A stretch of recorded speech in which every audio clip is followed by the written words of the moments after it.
Listo, ya estamos grabando también. Pues esa es la sorpresa. Seguramente ya muchos de ustedes tienen ya más que una noción acerca del tema que les quiero presentar. Es un breve esbozo. Hay muchas formas de poder acercarse a este tema y una de ellas es entrar por las fuentes primarias de información, cosa que ya hizo en su momento nuestro recordado amigo y compañero Alfonso Pérez Longo. Mucha de la información que voy a compartir hoy es parte de la ponencia que él hizo en el segundo encuentro, en el segundo Congreso de Numismático Centroamericano, que fue en Costa Rica, y que en ese momento él presentó los avances de la investigación que en su momento se tenía que convertir también en un libro, pero desafortunadamente por razones que ya conocemos y que lamentamos, Alfonso no pudo terminar esa labor. Sin embargo, existe la información, está por ahí por internet y es bueno también al momento de que le lleguen a eso, ojalá abran pronto el Archivo General de Centroamérica para que utilizando la información que Alfonso nos dejó en su ponencia, podamos acercarnos mucho más a la información sobre el cuartillo en epígrafo de Guatemala. Es una acuñación colonial que va en 1794 hasta 1796. Entonces, los antecedentes en realidad son que la ciudad en la que algunos habitamos ahora, en la ciudad de Santiago de los Caballeros de Guatemala, en la ciudad de Guatemala, la del Valle de la Virgen, existe luego del traslado que se da después de los terremotos del 73 y se instaura oficialmente después del primer cabildo del 76. Uno de los más grandes problemas que tiene el mover una ciudad como la que estaba en Antigua Guatemala es trasladar la Real Casa de Moneda, que era necesario trasladarla casi que de primero, incluso antes que las iglesias, incluso antes que el cabildo, para que al momento en que se moviera ya la ciudad completa, estuviera ya la infraestructura montada para la circulación de moneda y el intercambio comercial.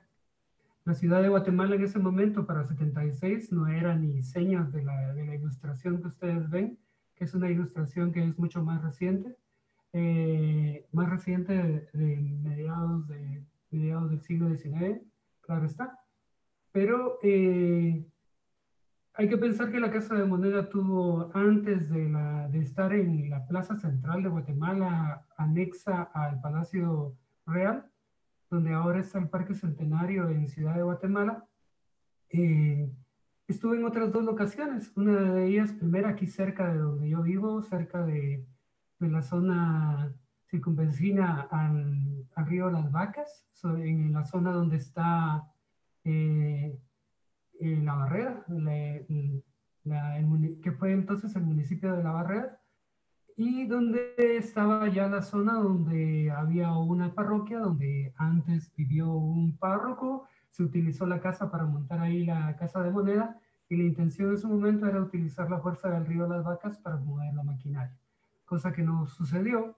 Luego la casa de moneda se movió a una zona cercana a Cipresales, y luego ya para la zona donde está cerca detrás del Palacio Real, donde ahora se ubica parte del Parque Centenario y toda la zona del Instituto de Previsión Militar, el parqueo anexo al Instituto de Previsión Militar y una parte de donde está ahora el edificio de Biblioteca Nacional y de Archivo General de Centroamérica, además de la hemeroteca. En esa parte ahí estaba la Casa de Moneda.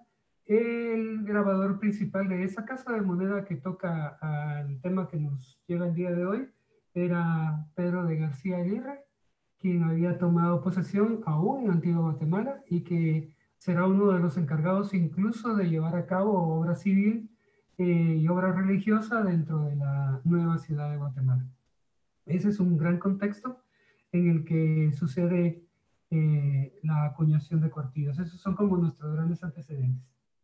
Dentro del tema numismático podemos decir que el cono monetario al que se enfrenta el cuartillo en ese momento, en el momento del traslado, las acuñaciones se hacían a nombre del rey Carlos IV, quien fue también quien autorizó el traslado de la ciudad.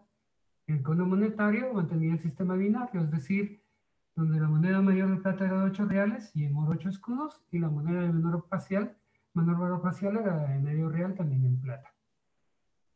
Aunque casi no se detuvo la acuñación entre terremotos y entre traslados, se mantenía una carencia gigantesca de valores parciales menores, cosa que perjudicaba el comercio en menor medida, que era el que más se hacía. Acá les presento fotografías de las monedas en su orden, las de la de medio real, todas fechadas 1789, que es la primera moneda que tiene, que es a nombre de Carlos IV, pero con el busto de Carlos III. Todas son con busto de Carlos III. En este caso de medio, de 1, de 2, de 4 y de 8 reales, todas de CKNG. Entonces eso era lo que estaba circulando en el momento en el que entra en circulación el cuartillo. Y el cuartillo o cuartilla debe su existencia a, a la Real Orden del 30 de abril del 89, también durante el reinado de Carlos IV. Esa, en ese momento se autoriza la acuñación de monedas de un cuarto de real. Esos troqueles en España fueron abiertos por el grabador Pedro González de Sepúlveda, quien se quedaría con el cargo de grabador mayor de la Casa de Moneda de Madrid, luego del retiro de Tomás Francisco Prieto, quien era el grabador mayor. Y Sepúlveda era incluso su alumno, pero también era el yerno de Sepúlveda.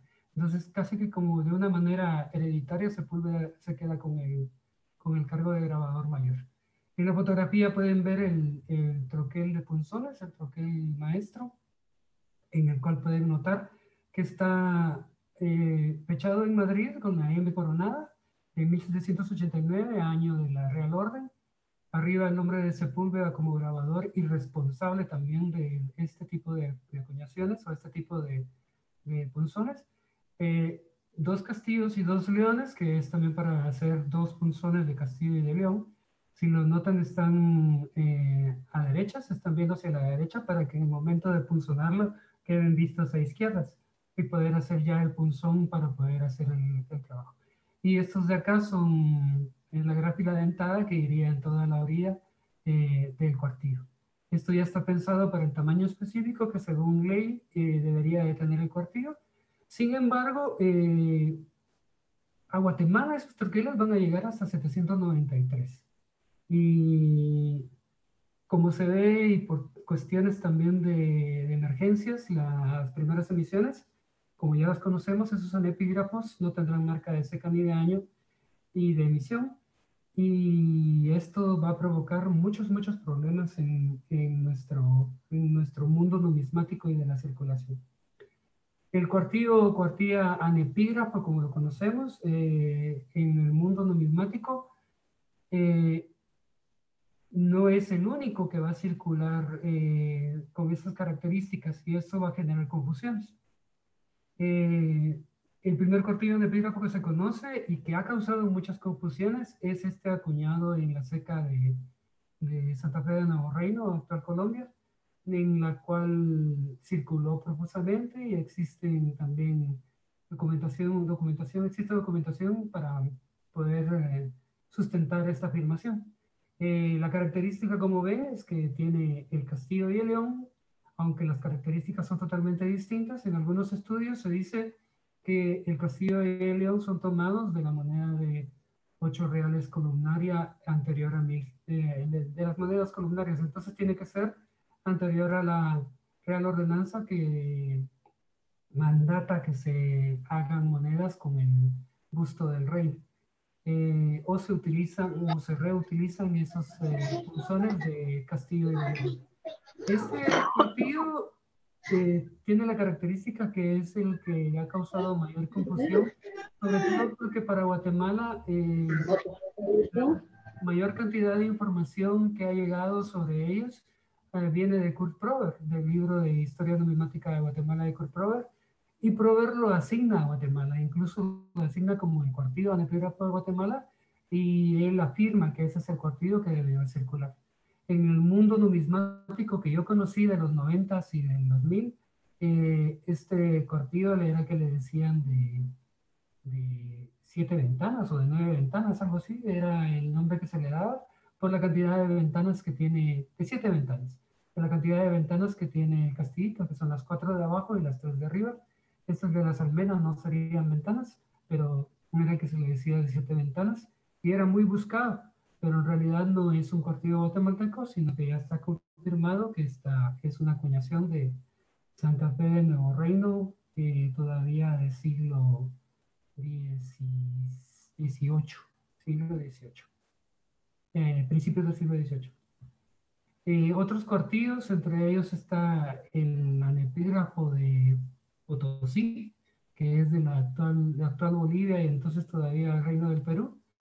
La única diferencia entre este cuartillo y los de México y el de Guatemala, que tienen las mismas características, es que el de Potosí tiene cordoncillo al canto. Una maravilla para ese entonces porque es una moneda muy pequeña, muy difícil de conseguir actualmente, pero se puede diferenciar también por la calidad de la acuñación. También está tomada, como se dan cuenta, del troquel. Esta sí está tomada del troquel de maestro de Sepúlveda. Hay otros cuartillos como este que les presento con una muy mala foto que conseguí en internet, que es un cuartillo anepígrafo, no del todo anepígrafo acuñado en Chile, que está fechado en 93, que según se comprobó utiliza también el castillo de León de la moneda de 4 reales. También causó mucha confusión e incluso fue adjudicado a Guatemala durante un tiempo, pero fue Carlos Jara quien lo identificó plenamente como chileno.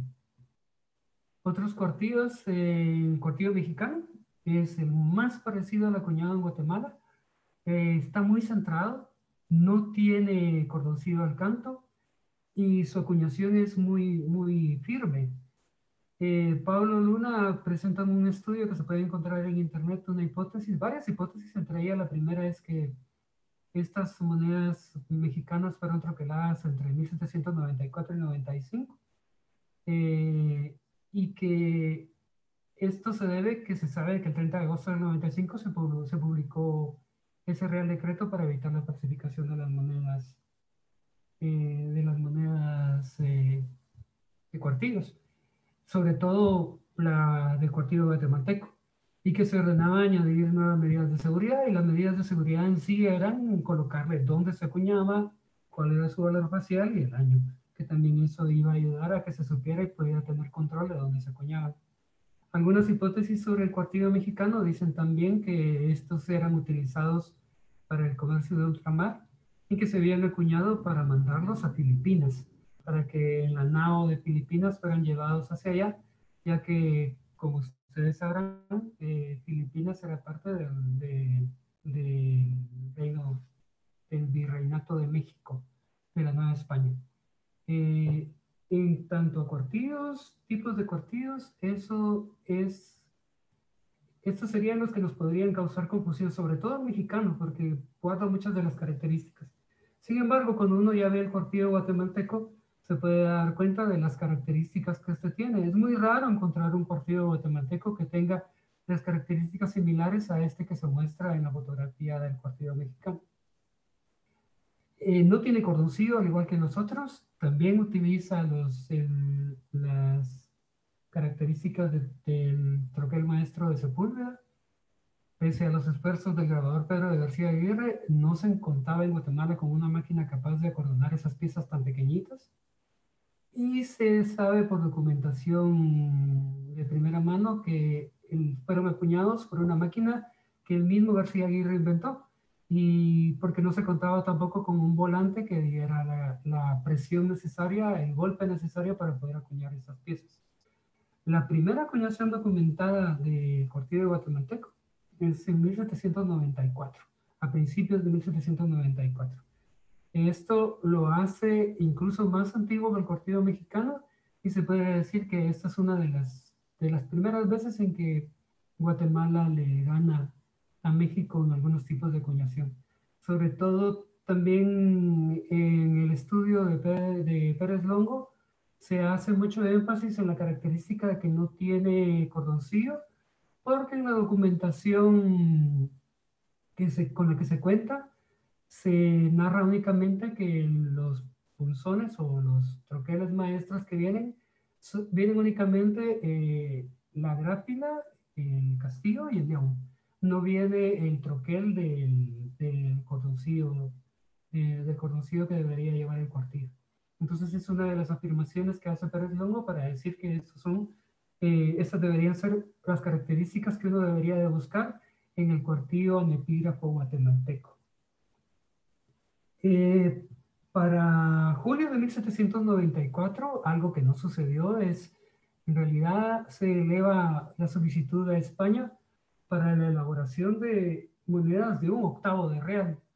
Esto también se venía pidiendo en México, se sabe de algunas monedas de 1/8 de real en cobre en México, pero en Guatemala nunca se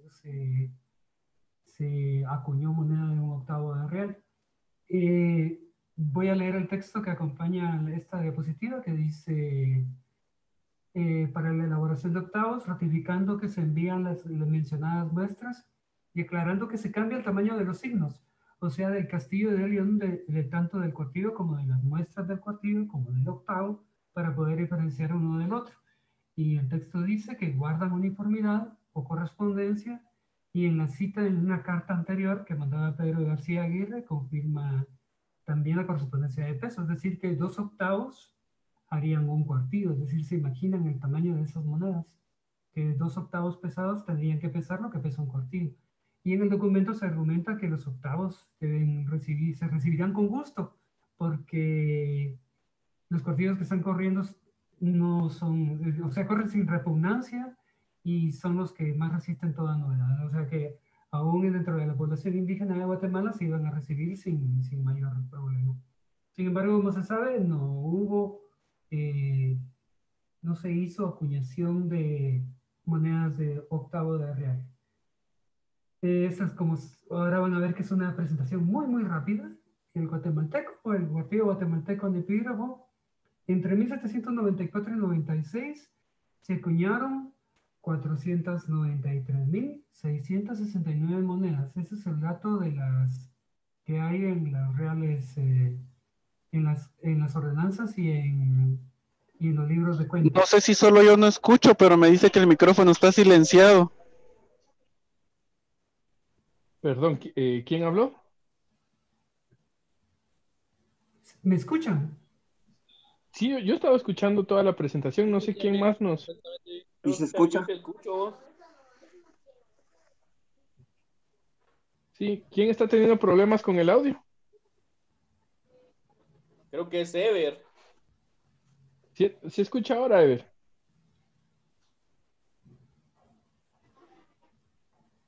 Y si no escuchó, no escuchó toda la presentación. Sí, creo que sí, porque todos los demás sí hemos escuchado, ¿verdad? Hay buen audio. Sí, hay ¿Y se buen escucha? audio. Sí, yo sí he escuchado. Ok. Entonces tal vez voy a escribirle a Ever en el chat privado y si quieres continuamos. Daniel, yo le voy a escribir ahorita a Ya Ever. voy a terminar y vamos a dudas y a la plática. Esta Perfecto, presentación perfecto. es cortita, es el teaser, es únicamente la previa de la presentación, porque ya espero poder hacer una presentación más amplia luego. Entonces Ok, sí. decía, perdón, Adelante, adelante.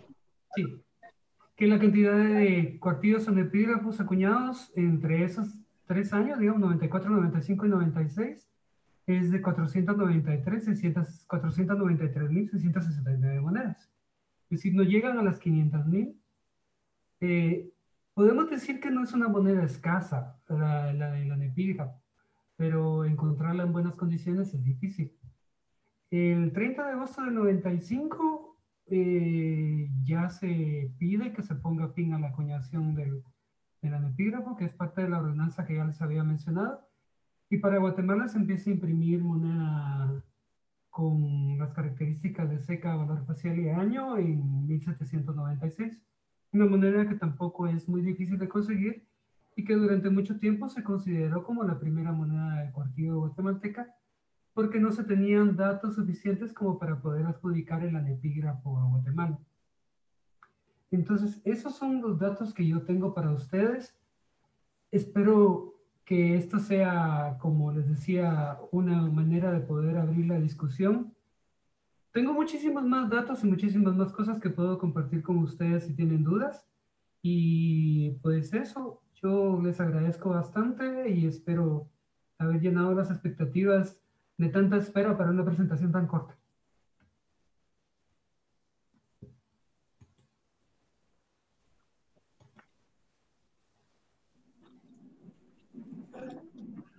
Muchas gracias, Daniel, ¿no? Muy corta, pero de buena calidad la presentación, bastante interesante. Y por ahí en el chat hicieron unas preguntas, pero creo que las respondiste durante la charla. Em, una de ellas era el primero que mostraste, era el cuartillo básicamente colombiano, ¿verdad? Sí, sí, el del Castillo Ancho, el de 7 ventanas. Correcto. Creo que Brian nos está pidiendo la palabra. Adelante, Brian.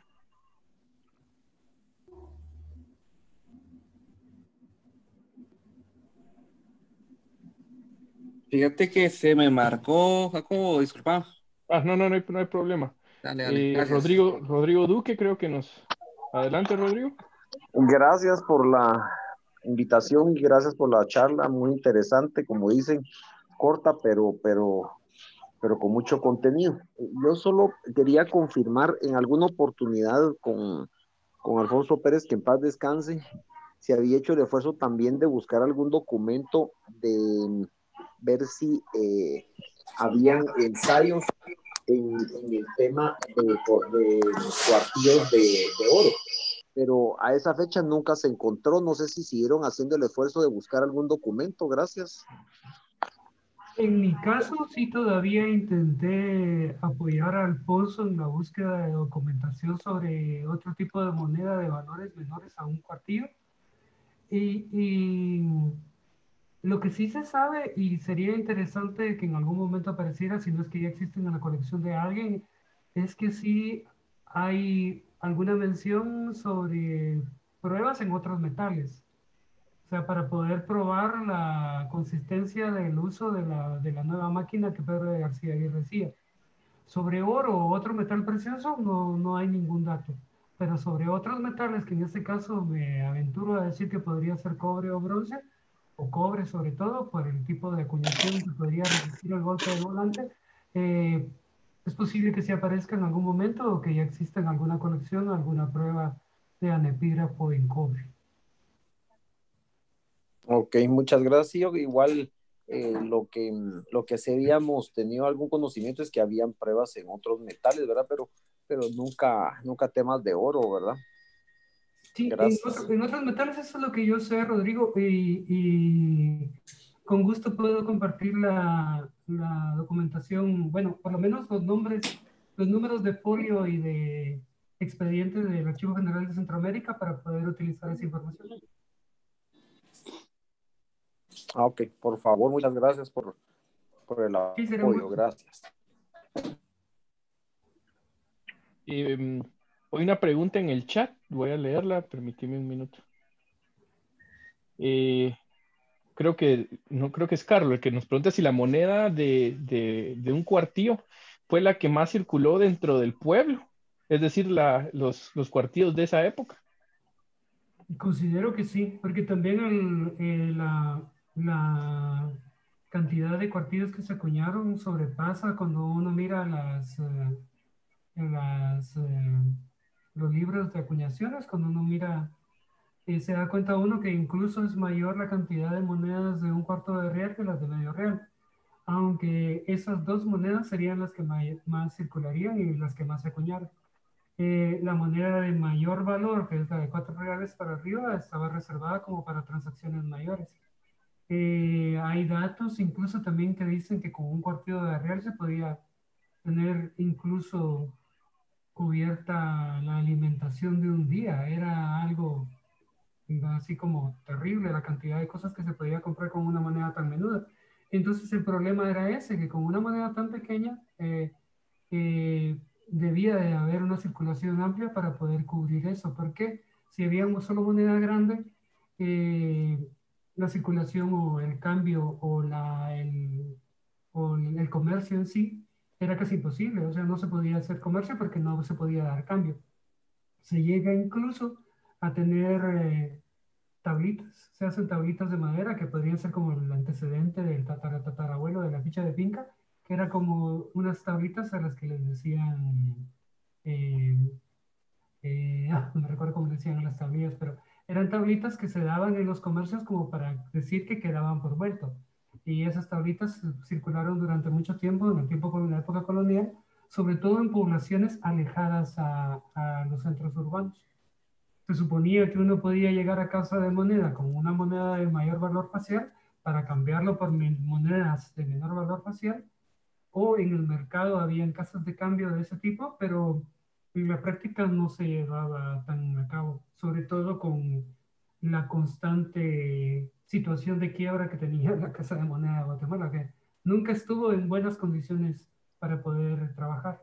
Parte de eso también era el problema de que la moneda en un cuartillo casi empezando a circular, se empezó a falsificar. Es- creo que en muchos de los registros de historia y sobre todo en Kurt Prober mencionan mucho a cada rato es la falta de moneda menuda, ¿verdad? Sí, sí, fue como incluso todavía entrando el siglo XX era uno de los graves problemas que había, de los graves problemas que la moneda a menudo desaparecía de circulación, porque era la que se quedaba en los mercados más pequeños o que se atesoraba, porque era la única que había. De ahí que aparezcan incluso dentro de los chachales, por ejemplo, como formas de monedas de circulación que dejaron de circular y que eran atesoradas.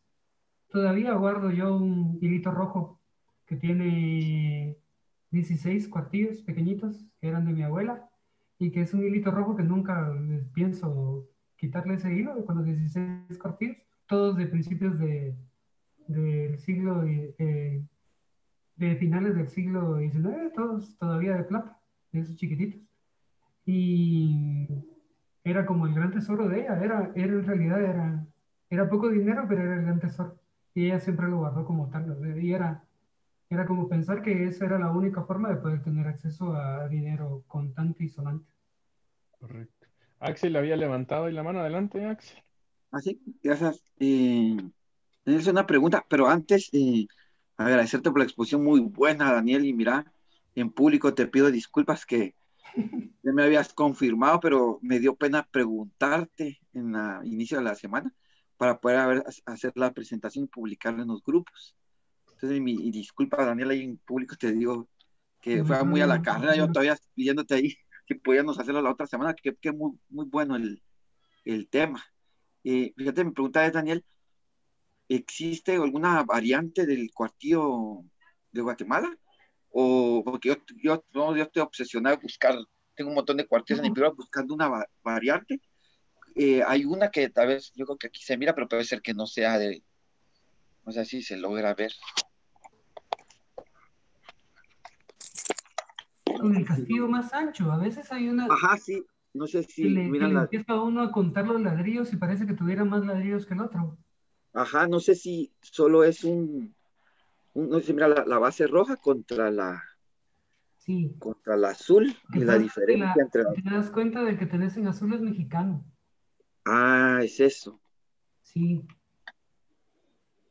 Perdón la interrupción, esa era una pregunta que yo tenía. ¿Podés elaborar un poquito más? Yo sé que explicaste durante la charla, pero no me quedó del todo claro, aparte de que el mexicano esté bien centrado y que la acuñación sea de mejor calidad. ¿Hay algunas otras diferencias que se puedan encontrar entre el mexicano y el guatemalteco por su la, similitud tan parecida? sería la corona. Entonces ajá, miran la corona pequeña, bueno, en las que yo tengo, ¿va? Y la cola está, incluso hay un documento que publicaron que la punta de la cola esté retraída. No sé si miran esta contra esta y la corona. Y hablan de la lengua, pero la lengua no le viro diferencia.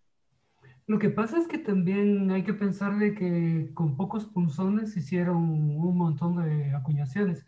No es que tuvieran 20 punzones maestros, tenían 2 o 3 y mucho, sobre todo aquí en Guatemala. En México se habla de que sí llegó una cantidad de punzones más grande y que hicieron con ellos troqueles también en mayor cantidad. Según, para contestar la pregunta de Jacobo, podríamos decir que viendo los que tiene ahí en pantalla Axel, por ejemplo, uno se da cuenta de que el tipo de castillo es distinto. Si uno mira el troquel de Sepúlveda, se va a dar cuenta de que el castillo del mexicano es idéntico al cuartillo, el castillo del mexicano es idéntico al troquel de Sepúlveda.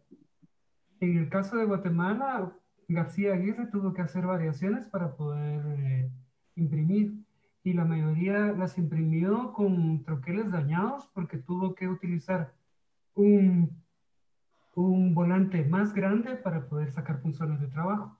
Entonces es ahí donde se enreda la cosa, porque uno tiene que pensar cómo se hace un punzón de trabajo. El punzón de trabajo se hace poniendo el troquel maestro, poniendo los punzones y presionando con el volante. Entonces uno imprime en la punta del punzón. Con la punta del punzón en positivo uno va a sacar negativos otra vez. En un punzón maestro, en este caso del grosor, coloca el punzoncito que ya colocó y ese se imprime sobre el otro. Entonces la idea era que lo tenía que hacer ya todo junto. Y en algunos casos ya tenía que hacer castillo con gráfila dentada, porque no podía darse el lujo de poder poner la gráfila dentada después. En cambio, en México sí se dan el lujo de poder poner la gráfila dentada después. Es decir, hacer 2 punzones maestros para 2 formas distintas. Hacer toda la gráfila en un punzón y utilizar el león y el castillo en punzones distintos. Entonces la acuñación mexicana va a ser bien limpia.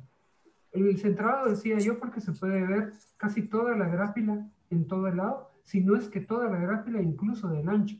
En algún momento también es necesario pasarlas por el vernier, porque la moneda mexicana va a ser un poco más grande, incluso si uno se pone piquirían hasta el medio milímetro un poco más grande que la guatemalteca. Las guatemaltecas son siempre más pequeñas porque el flan nunca se logró llevar al tamaño, porque en el caso de la guatemalteca no se tenía tampoco una máquina para poder troquelar y cortar los costeles de ese tamaño. Y se la tuvo que inventar también Pedro de García Aguirre, que inventarse la máquina para cortar los costelitos de ese tamaño. Entonces nunca van a ser de la misma forma y del mismo tamaño. En cambio, la mexicana, todos son de un tamaño regular, casi con la circunferencia perfecta, y se pueden tener idea de cómo es la acuñación de ellos. No sé si eso responde la pregunta de Jacobo. Sí, bastante. Gracias. De hecho, ponemos imágenes otra vez para escuchar. Perdón, permíteme. ¿Alguien más iba a hablar? Yo. ¿Quién? Adelante. Manfred, creo. Muy bien. Primero felicitarte, Edgar, qué bonita charla la de hoy, muy amena. Gracias, Manfred. Gracias a Carlos y a don Roberto Jovel tuvimos algunos acceso al documento de Pérez Longo. Mi duda es si ustedes como asociación o como círculo del centro histórico tienen la intención de proseguir con el estudio, poderlo imprimir, aprovechando ahora la era digital, que ya no hay necesidad tanto que sea impreso, ¿verdad? Y publicarlo. Lo que yo sé es que está más cercano que lo imprima el Círculo Numismático de Antigua que lo hagamos nosotros. Y eso es lo que yo sé. O sea, pero en realidad yo sí tengo contacto y muy buena amistad con Inés Mistún, viuda de Pérez Longo, y con ella, pero nunca hemos tocado el tema. El tema de eso es como, o sea, ya no está Alfonso y ella tenía la intención de que fuera su hijo Alfonsito quien hiciera esa edición. Incluso él tiene los archivos de la investigación primaria de ese texto y en ellos está la última palabra acerca de la publicación de ese estudio. Sin embargo, como bien se dice, ese estudio está en internet y uno lo puede buscar, como la memoria, está en la memoria del Segundo Congreso Numismático Centroamericano. Ahí lo puede encontrar uno. Si uno pone eso en la búsqueda de Google, aparece el folletito incluso en Word, para que uno lo pueda descargar y hasta editar si uno quiere.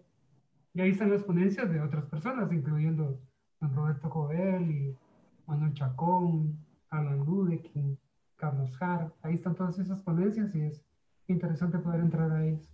Pero como Club Numismático del Centro Histórico, por el momento, ninguna plática con Inés para poder hacer ese tipo de edición. Gracias, Edgar. ¿Alguien más? Creo que estaba pidiendo la palabra cuando Manfred también estaba hablando. Yo. Hacia adelante, Luisín. Vos, Edgar, no sé si, fíjate que ahorita que estabas hablando con el del anipígrafo mexicano, bueno, ahora ya me surgió duda. Mira, esta vos. Todos están revisando sus cuartillos a ver si no son mexicanos ahorita. Es que mira esta, el detalle de esta, no sé si lo logras ver ahí. Sí. Mira ahí, mira, está bien hecho el castillo y todo. Pero aquí, mira, incluso se parece mucho al mexicano que pusiste ahí, fíjate vos. Sí, se parece bastante, ¿verdad? Les voy a enseñar, les voy a compartir pantalla de nuevo y les voy a enseñar unas fotos que tengo por acá. Por favor.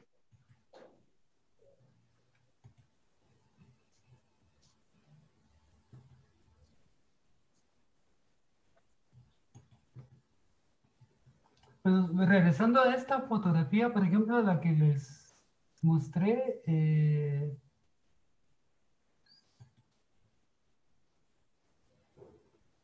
o sea, no sé si voy a tratar de ampliarlo. Ay, ¿qué hice?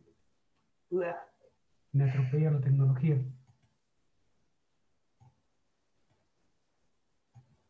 ¿Lo logran ver ahí? Sí. Sí, yo sí la miro. Este es el mexicano. Incluso si se dan cuenta, tiene hasta excesos de metal. O sea, la gráfila está completa y tiene excesos de metal del corte. O sea, está impreso en una sola pieza. En cuanto a las características del león y las características del castillo, son idénticas a las características del punzón de Sepúlveda, que aquí se las voy a presentar. También en esta ampliación. Entonces, si se dan cuenta, es exactamente con la lengua recta, el tipo de corona con las puntas, que son las mismas puntas que tiene acá. Podemos ver la forma, para Axel, que es el que le entra más a este tipo de detalles, podrá darse cuenta, incluso en la forma en que tiene el perfil, las ventanas, la cantidad de piedras, la piedra angular del arco y eso.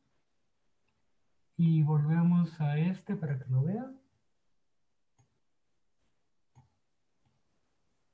Y podrán ver que es exactamente la misma forma de la misma pieza. La lengua es lo que más me llama la atención de hacer algo claro, es la lengua recta, ¿verdad? La lengua bien plana. Y de los que yo tengo identificados como guatemaltecos, en este caso, este es un guatemalteco, no cabe el diseño dentro del cospel. Y es un diseño bastante crudo, la verdad. O sea, no sé si, espero que alguien tenga un circular de estos por ahí y que nos lo vaya a enseñar y nos vaya a chipotear a todos con su cuartillo de epígrafo sin circular. Yo a lo más que llego es a mis anepígrafos. ¿Dónde están?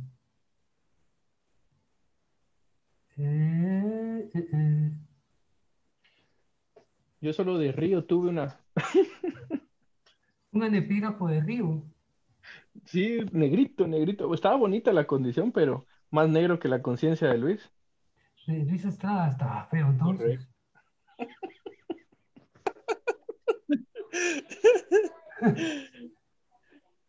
Bueno, ahorita lo voy a buscar y les digo cuál es, porque me recuerdo que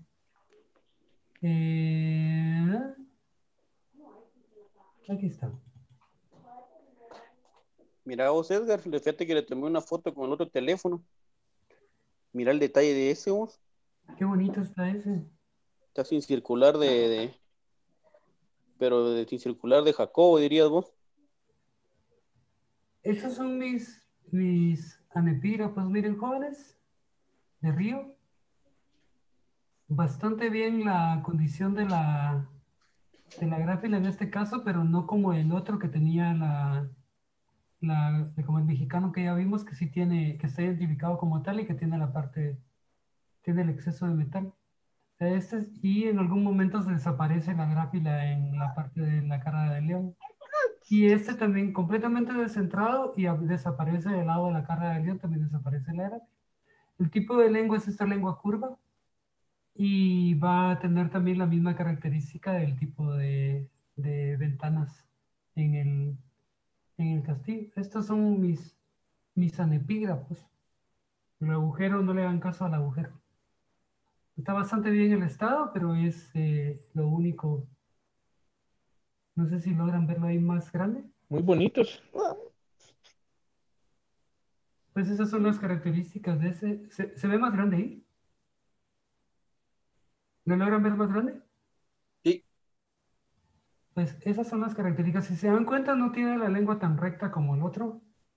Y la condición es exactamente la misma. O sea, lástima la pátina de río de este, pero esa es. Y el otro casa bastante bien con el tipo de 796, que es el que ya les mostraba, que tiene exactamente la cantidad de espacio como para poder poner los elementos que luego se colocar. Pero esas eran las fotos que quería compartir.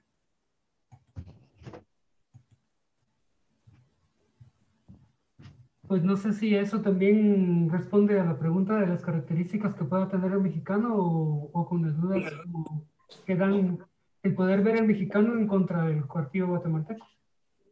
Correcto. Gracias. Permisivo. Perdón, solo una consulta. Yo sí recuerdo que hace como 25 años se pesaron los anepígrafos y los anepígrafos sí tenían más peso que los de los de Guatemala. No sé si me lo puedes confirmar, por favor. Sí, confirmado, está confirmado. Es apenas la diferencia, pero sí tiene mayor peso. Esa es otra de las características que había obviado. Muchas gracias, Rodrigo, por hacer esa puntualización. ¿Cuál pesa más, Daniel? El mexicano. A la orden. Ok. Porque por el tema de que el cospel es un poco más grande. Sí, la diferencia no es mucha, pero sí tiene mayor peso. Correcto. Perdón, en los años 80 se conocía en el pasaje Rubio como el cuartillo pistón, porque si lo miran, sí es más gordito, entonces así se conocían en los años 80 entre los coleccionistas, principalmente entre los estadounidenses, ¿verdad? Ellos decían, yo querer un cuartillo pistón, decía, ¿verdad? Pero no sabíamos en y ese tiempo. anepígrafo, además. Así es, cabal. Gracias. Circularon mucho durante un momento aquí en Guatemala, también al saberse de que Guatemala también tenía esa característica de tener cuartillo anepígrafo, y en México no eran muy buscados, y se tenía también esa duda de si eran los cuartillos que habían circulado llevándose hacia Filipinas, cosa que tampoco se ha podido confirmar. Por lo mismo, la pregunta que viene a mi mente es, ¿cuál es más escaso de el guatemalteco o el mexicano? El más escaso es el guatemalteco. A pesar de haberse impreso un año más que el mexicano, la cantidad no es ni cercana a la cantidad de casi millones que se imprimió del mexicano. Lo que sucedió con este es que sí hay que pensar de que el cuartillo mexicano se fundió en mayores cantidades que el guatemalteco. Si uno se pudiera hacer un censo, cosa que sería interesantísimo, poder hacer un censo de la cantidad de cuartillos anepígrafos guatemaltecos que están en manos de coleccionistas, es seguro de que de la cantidad total de los más de 400,000 que se sabe de que se identificaron o que se dataron como guatemaltecos para ese tiempo, que está dentro de dentro de los libros de cuentas de la Casa de Moneda, tal vez existen menos de la cuarta parte de esos cuartillos, o sea, lo demás se perdió, se fundió, además de ser una moneda tan pequeña era bien fácil de desaparecer, que desapareciera, que se perdiera. Un ejemplo de eso es que aparecen mucho dentro del río, dentro de los ríos y desagües aparecen, y entonces es una moneda muy escasa. Sin embargo, en México se fundió bastante, pero la cantidad sigue siendo mayor. Lo que sí es de que es difícil de encontrar también últimamente porque se quedaron, también igual que acá, en manos de coleccionistas. Axel le está mostrando uno ahí. ¿De dónde es ese Axel? Está silenciado, Axel. Ay, perdón, para el 2021. Se me la van a vender ahorita. No, es de Luis. Ahorita me la mandó. ¿Es de Luis? Ajá. Qué bonito. Guatemalteco descentrado.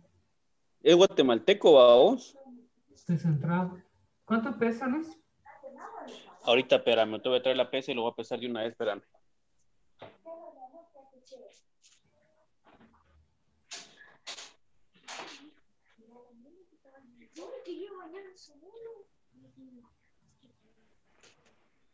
Espérame vos, ahorita voy a traer la pesa.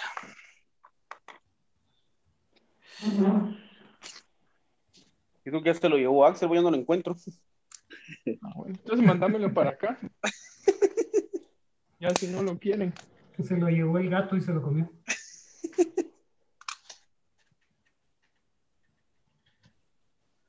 Ya Axel mejor no contesta, fíjate. 0. ¿Cuánto? A ver. Sí, 0.82. 0.82. Sí.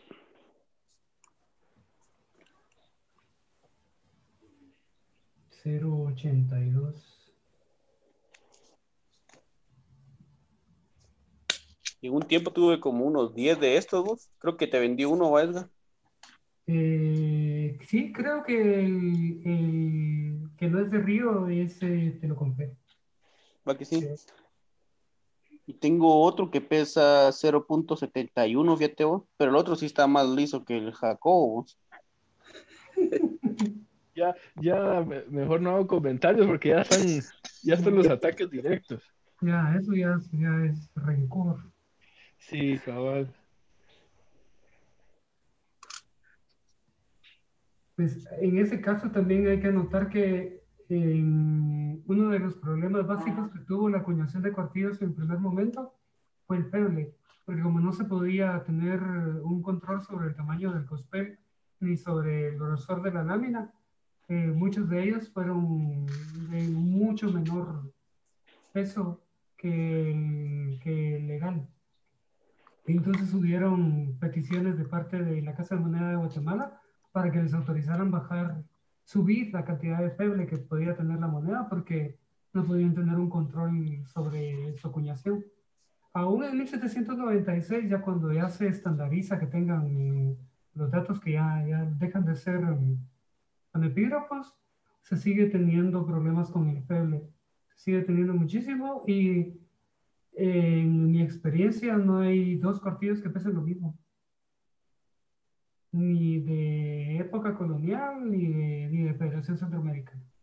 O sea, en mi experiencia eso es, o sea, no, hasta que se estandariza la acuñación, que es hasta tiempos de República, después del 47, en los 50, es que se logra tener ya una estandarización de peso. Y aún así siguen apareciendo pistones, que ya que son piezas que aparecen ya en tiempo de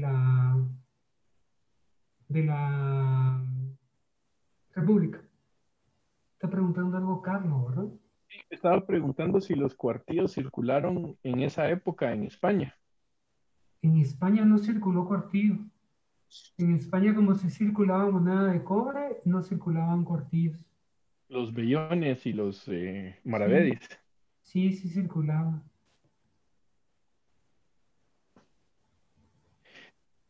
Sí, cuartillos macuquinos, pero son monedas bastante grandes. Yo recuerdo que son bastante grandes.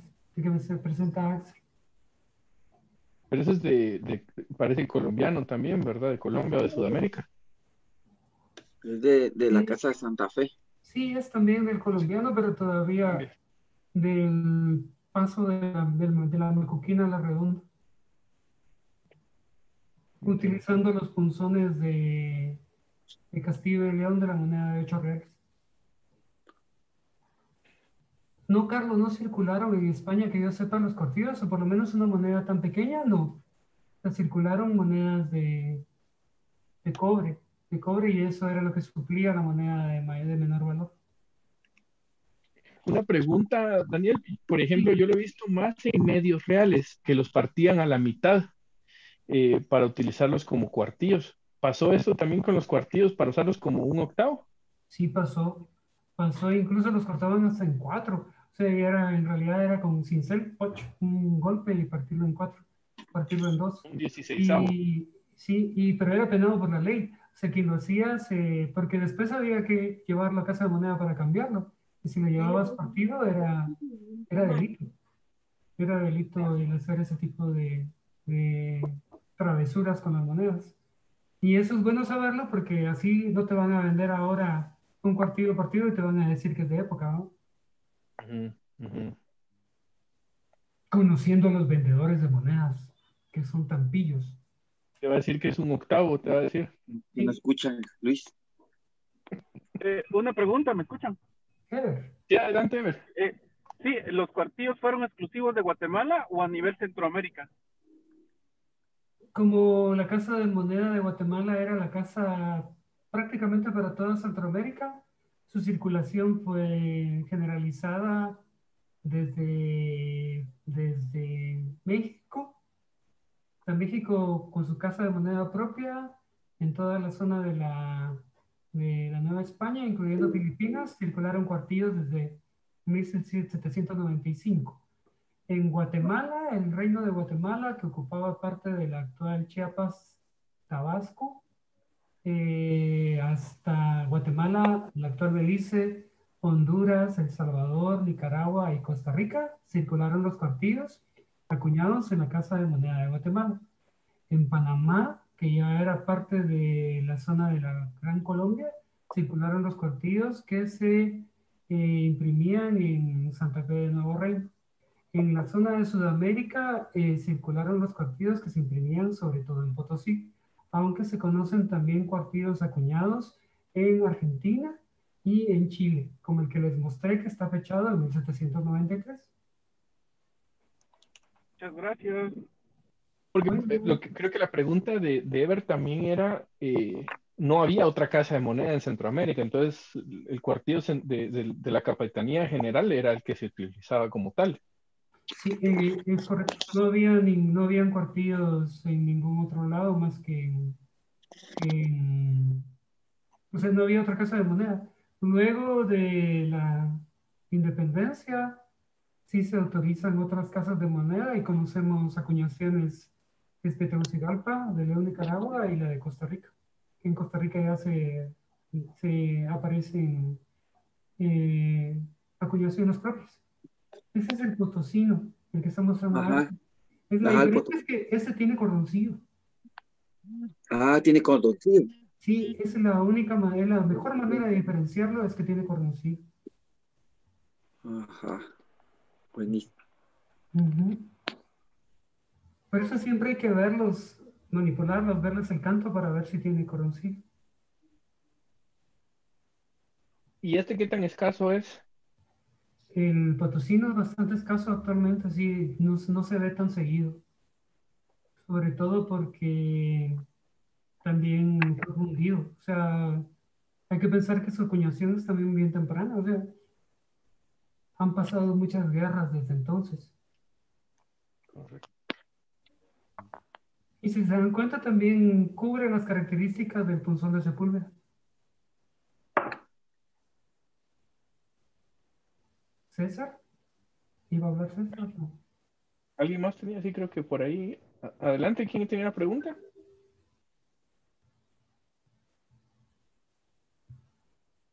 Creo que no.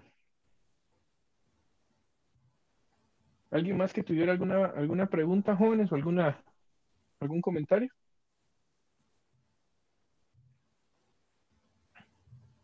Fíjate, hablando de cuartillos, no propiamente anipígrafos como estos, pero Perú tiene uno que tiene una, no creo que es una llama, sino que creo que es una vicuña. Sí, y del otro lado una granada. Correcto, correcto. Yo no había visto en persona ninguno hasta hace poco. Son escasos esos también, Daniel. Y hay mucho falso. Sí, pues. Y hay mucho falso también, hay que tener cuidado con eso. Yo los que tengo son falsos. Se les está cayendo el baño de plata y están enseñando el cobre, diría. Ya se le está saliendo el cobre. Ujú, ujú. Daniel, esta pieza, mira, esa es otra para mi colección, pero ¿qué opinas de esa? Se mira más Para rara. mi colección. Esas sí son guatemaltecas. Ah, guatemalteca. O sea, a mí me parece guatemalteca por lo descentrado y por el tipo de lengua del leoncito. Sí, pues. Habría que verle bien los ladrillos al castillo para poder hacer comparado con una guatemalteca, para poder ver bien. O sea, hay que hacerle su estudio, diría. Pero no hay mucho pierde en eso. O sea, incluso aunque lo del peso no sea tan característico, habría que pesarla. Lo interesante sería pesarla también para ver si guarda las características del punto 7 y algo de las monedas guatemaltecas. 7,90 y algo, 7,80 y algo, 7,90, casi 8. Vos, Edgar, Sí, eso pesa, Edgar. ¿Cuánto pesa? Eh, 7,95, 7,97. 88. ¿7? 88. 7,88, sí. Guatemalteca, todas luces. Aunque tiene pérdida por el desgaste Y el agujero. y el agujero. Ahora Debería la otra que está más subir a chequeada, 7,90 y algo. todo.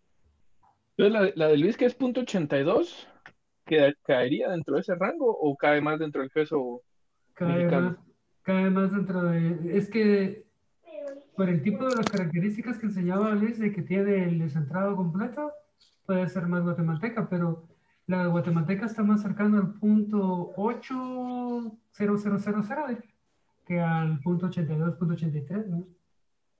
Okay. Entre 780 y 8. Entonces hay que 776, comprarla en rebaja. ¿perdón? Hay que adquirirla en rebaja esa pieza. Sí, sí, sí, porque está depreciada. te voy a empezar a limar ahorita para que le llegue al peso, vos. Te Cortarle voy con a partir a pincel. la mitad. Sí. Luis iba a hacer preguntas. Pues Edgar, mira, fíjate que yo tengo una duda con un cuartillo. No sé si miras este. Te voy a encender la cámara primero, ¿no? Sería bueno. Ahí está. No sé si ves este. Ajá, Este no es de anipígrafo, es de 1818. ajá. Pero mira vos del lado de enfrente donde está la fecha. No sé si le logras ver.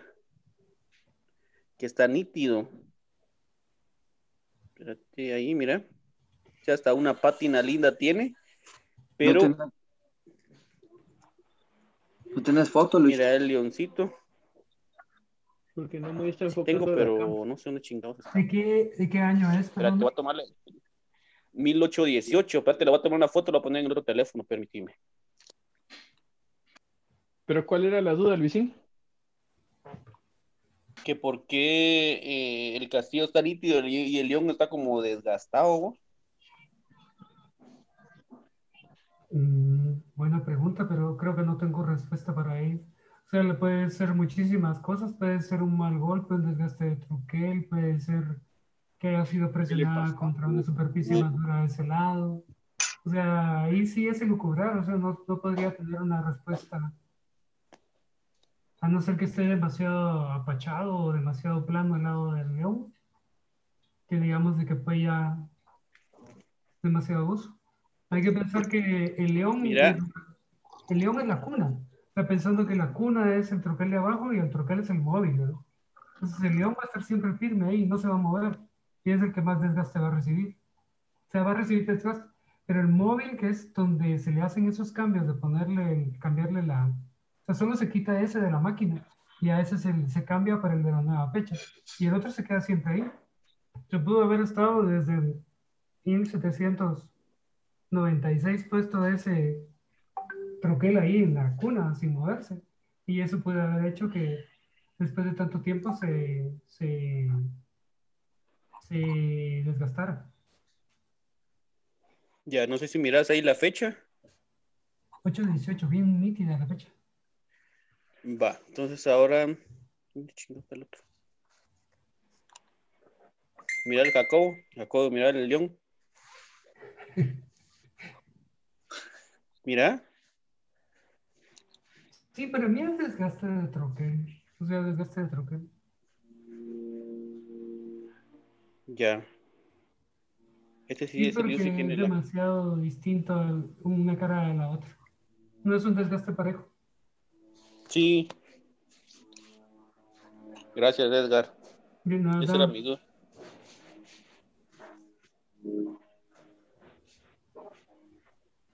Muy bien, si hay alguna otra duda.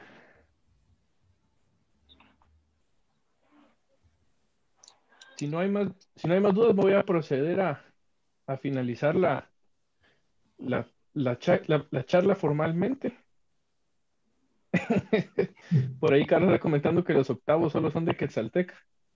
Y ahorita que apaguemos la cámara, posiblemente ya hayan las dudas fuera de cámara, pero muchas gracias de nuevo, Daniel, por tu presentación. Muy, muy buena, muy excelente la presentación. Y gracias a todos los que se lograron unir con pues tan poco aviso. Muchas gracias y felices fiestas para todos. Un gusto. Gracias, igualmente. Igualmente, gracias. Feliz Gracias. tarde, Feliz noche. noches, saludos. Buenas noches, Carlos. Igualmente. Gracias, jóvenes.